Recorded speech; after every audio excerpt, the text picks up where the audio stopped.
Wah, wah.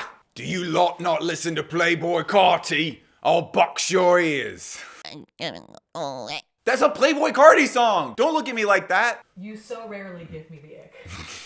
Why is music so important during runways? So I'm gonna answer this as it pertains to runways, and I'm also gonna answer this as it pertains to just like fashion generally, because fashion seems to have this really intense relationship with music. Fashion is important during runway shows because it's part of the world that the designer is trying to paint for everybody. For example, Botter is an incredible example of a brand that uses runway music to just incredible effect during their shows. The best music that I've heard from Botter has been music that was commissioned by Frederick Sanchez, who's kind of a legend in runway music. He's done, he originally started out doing runway shows for Martin Margiela during his first few shows. He did incredible work there, and now he just gets commissioned for dozens and dozens of runway shows that you are a fan of have been musiced by Frederick Sanchez. And yeah, I mean, you're there, you're trying to convince buyers and press and just fans of the brand, you're trying to convince them like this is the way forward. And you do that by painting as thorough a picture as you can,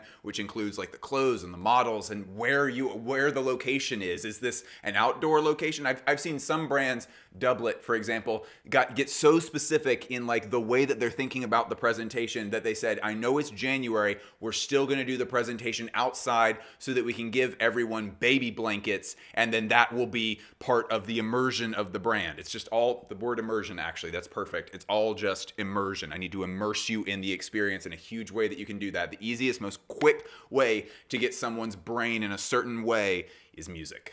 Botter does an incredible job on music. Most of the Comme des Garçons brands do an incredible job on music. Vaquera tends to have really good music for their runway shows. And here's a super shitty thing that makes me feel discouraged every time I talk about it. All of us that want to watch runway shows after the fact and listen to the music, that is next to impossible. You cannot, in most cases, go look up what songs were played during the runway show unless I mention it in a review or something. It's usually not something that goes on record because the brand does not have long-term license to use that song. FF channel or one of these weird channels that scrapes runway shows so that they can repost them and make money off of them, which, that a little bit. Those channels usually do not have the original music. FF channel will actually get weird copyright-free music that they, after looking for 2 seconds, just feel like matches with the runway show, which I think is unbelievably misleading. Everything on FF channel, that's not the original runway music, even if they play it.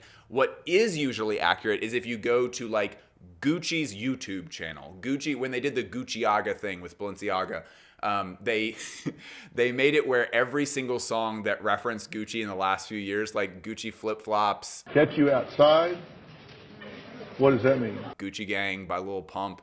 What was that? This is the Rick Ross song that was like green Gucci suit, green Gucci. Hopefully I don't get copyright struck for that. They got the rights to all of those songs and then included them as part of their COVID runway show. Balenciaga is another notable exception of this. I guess caring is just all of the exceptions are caring. Balenciaga is a notable exception because Demna's life partner or husband, I think they're married now, so husband, who online goes as boyfriend with no vowels, so just like befriend. His name is Loic. Boyfriend does an unbelievable job with the music for that brand, and most of it is reposted onto their SoundCloud. So if you ever want to check that out, which I have actually gone and turned some of these tracks on myself just to vibe out to them. But usually, especially for smaller brands, they don't have the license to a lot of the stuff, and so you can't really trust when you're watching things online, even on their Instagram sometimes. Sometimes the music's just different. I also like it when there's something a little bit extra. I mean, again, all the examples here are just huge companies because they have the budget to have a separate creative direction for the music, a separate creative direction for the location, a separate creative direction for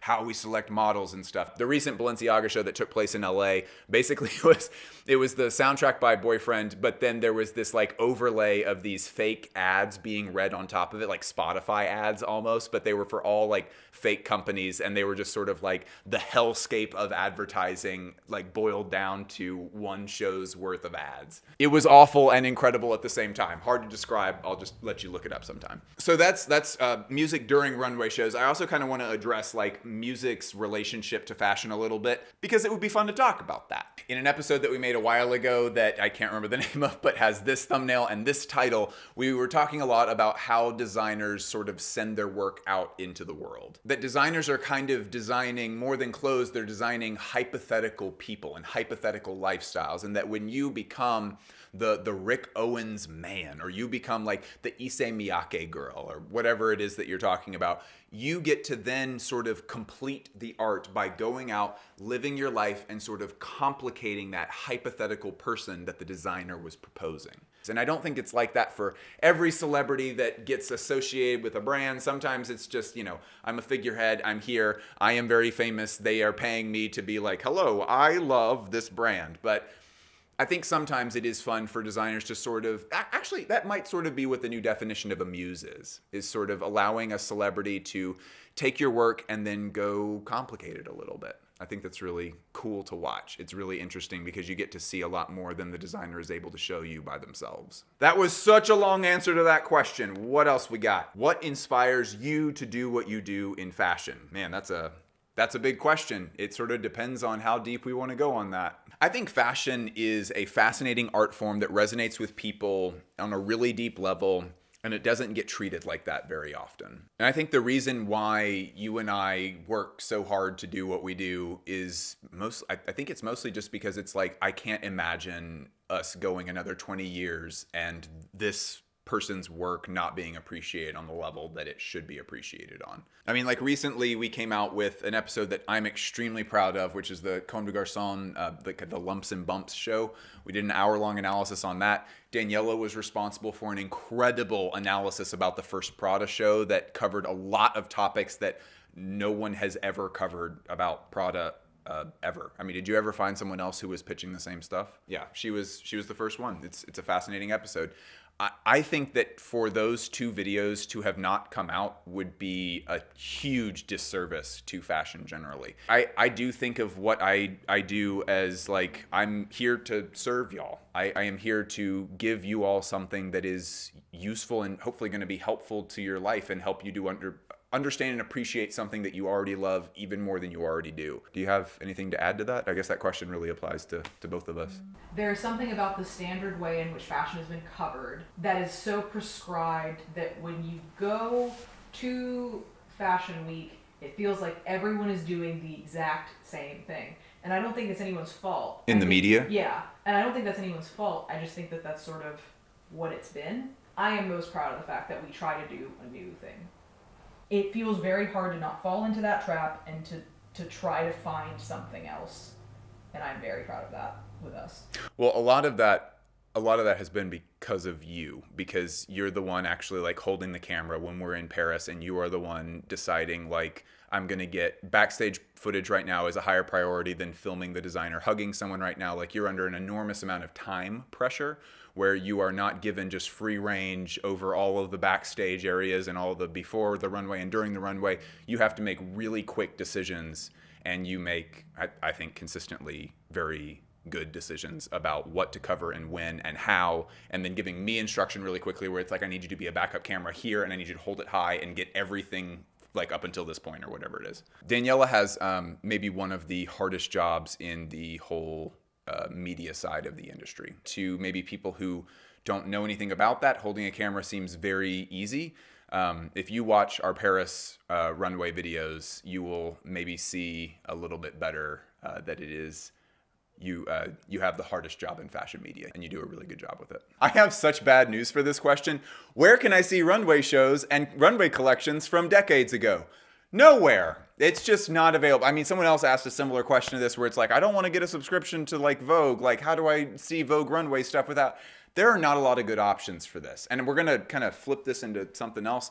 So the one thing that I will say for sure is that you need to go to Google and just Google the show itself. Maison Martin Margiela spring summer 1990 search. Search the stuff on Google and you might find things spread out a little bit. Google Images, Pinterest, Tumblr. First View is the only other thing that dependably I use for older collections. We often need video footage for older shows, and our solution a lot of the time is just, I mean, like recently for the Comme des Garçons episode, we could not get the original footage for that from anybody, so we had to cobble it together from a year of me just searching and saving little bits and pieces of the runway show, and I just cobbled together what I had, and really what I ended up having for the actual video itself was less than half of what the original Maison footage showed. Oh yeah, is there an online archive of every designer piece ever created?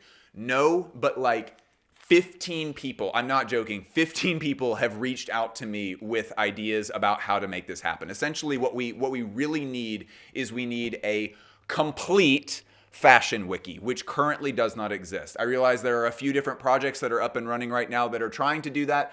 The issue is the layout of the website is a really complicated question. Like if I, for example, was going to Raf Simons's page, what I would need to see is I would need to see the runway show. That includes video.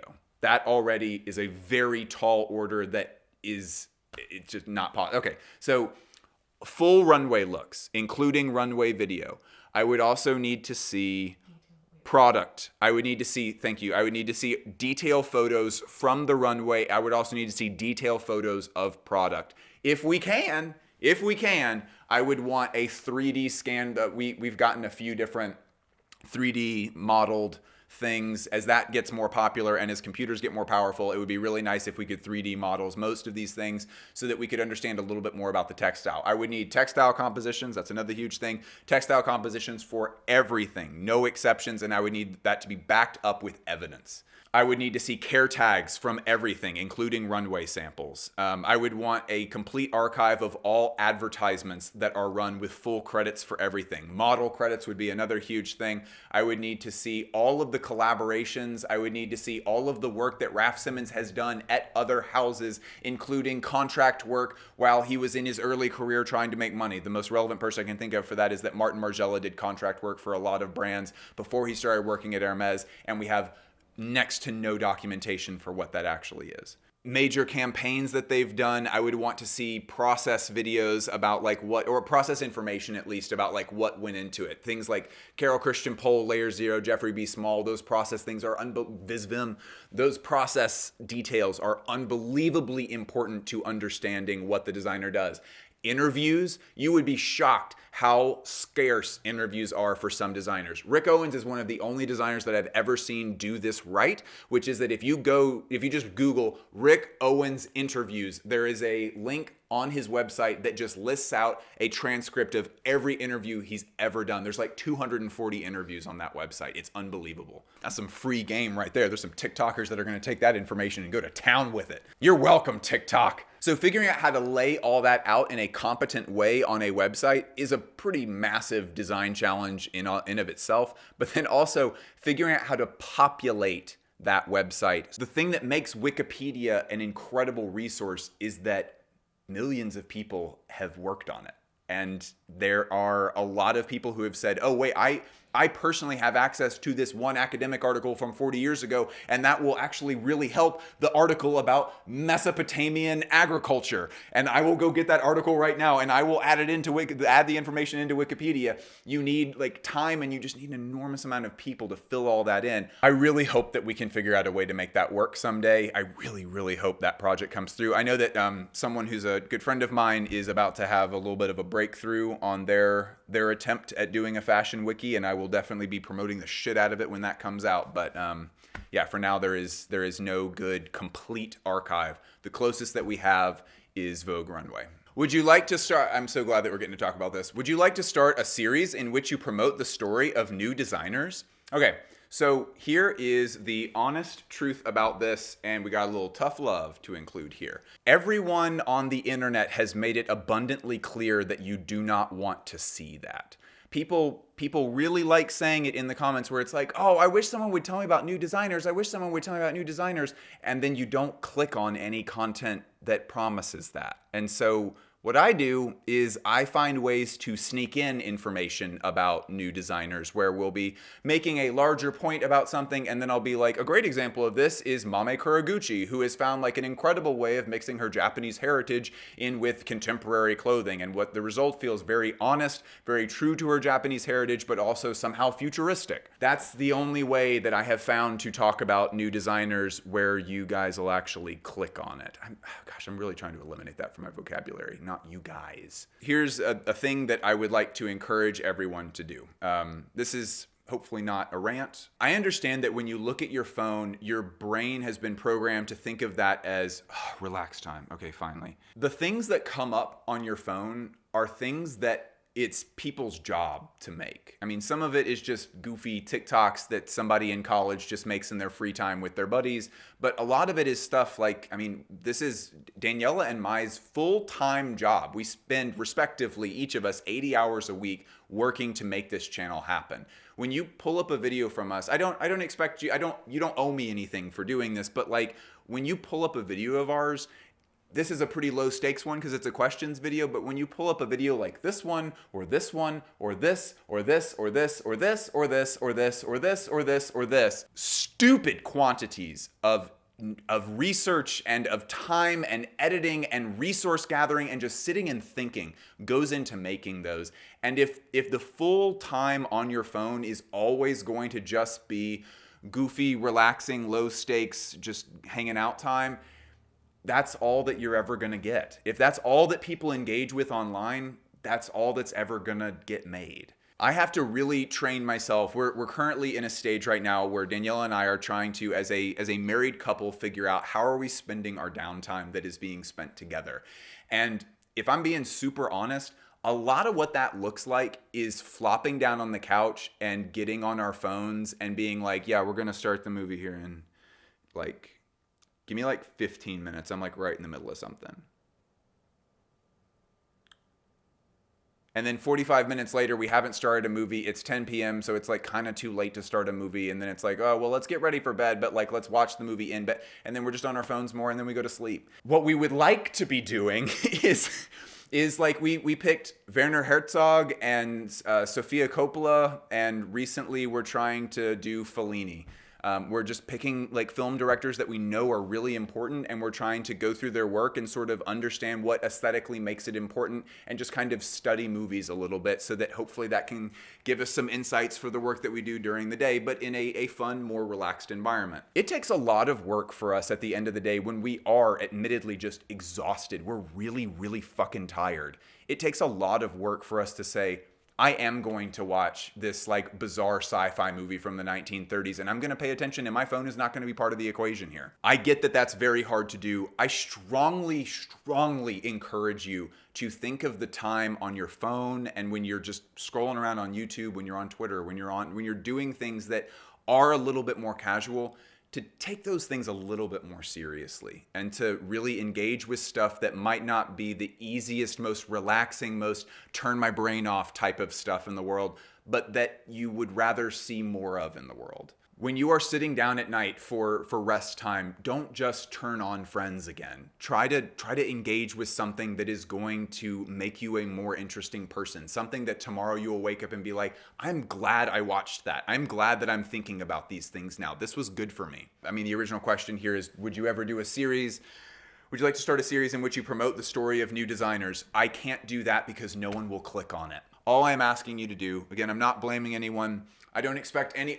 Gosh, it would be so shitty if I sat here like being like, you owe me views for whatever shit, you owe me Patreon money. Like I really am not. I hope it does not come off like I feel that you owe me something, but I would encourage you to be as purposeful as you can with the time that you have. I know it's hard. It's hard for me too. Let's be purposeful together. Coming to you live from the bird chair. You see here many birds involved in this chair. No birds were harmed making this chair, though. These are, that's a print on the textile of the chair. The upholstering arts. Hey, so These videos are a little bit goofier, where we're just kind of answering questions from people. It's pretty casual. There's pretty minimal editing for these. But the reason that we do question episodes like this is so that we have time, Daniela and I both, we have time to be able to do really deep, intense research to prepare for the regular videos that we put out. Some of those involve more research than others, but man, there are some videos that require an enormous quantity of research and time and just space to be able to just think. YouTube is awesome. The views from this get us about, we're doing okay now. Usually our views get us about $75 to $100 per video. We put out one video a week. It's about $100 a week from YouTube. That's fine. I would never go without that, but you know, it's not paying the bills. This is all that I ask. If you get something from these videos, whether they be the questions videos, seems like a lot of people really like these, or the really intense videos where we've just done an enormous amount of research, I'd ask that you put that investment back into the channel. If you feel like you are getting value, put the value back in. Everybody's in a different place financially. I have certainly been in a place before where just giving a few bucks to something every month really was not a smart decision for me to do. And if you're in that position, that's totally fine. Share it with a fashion friend, recommend it in person. That means a huge deal to me, that someone would even give me their time and watch through the video or just recommend it in person to someone else. It means a ton to me. But if you are able to support the channel, we don't have any long-term external sources of funding. This is kind of it. It's either people want to see it stick around and so they put money into it, or, you know, I hope it sticks around. This is what I feel my life's purpose is, but the guarantee for that comes from financial support. To put it crudely, join the motherfucking Patreon. Love you all a lot. See ya.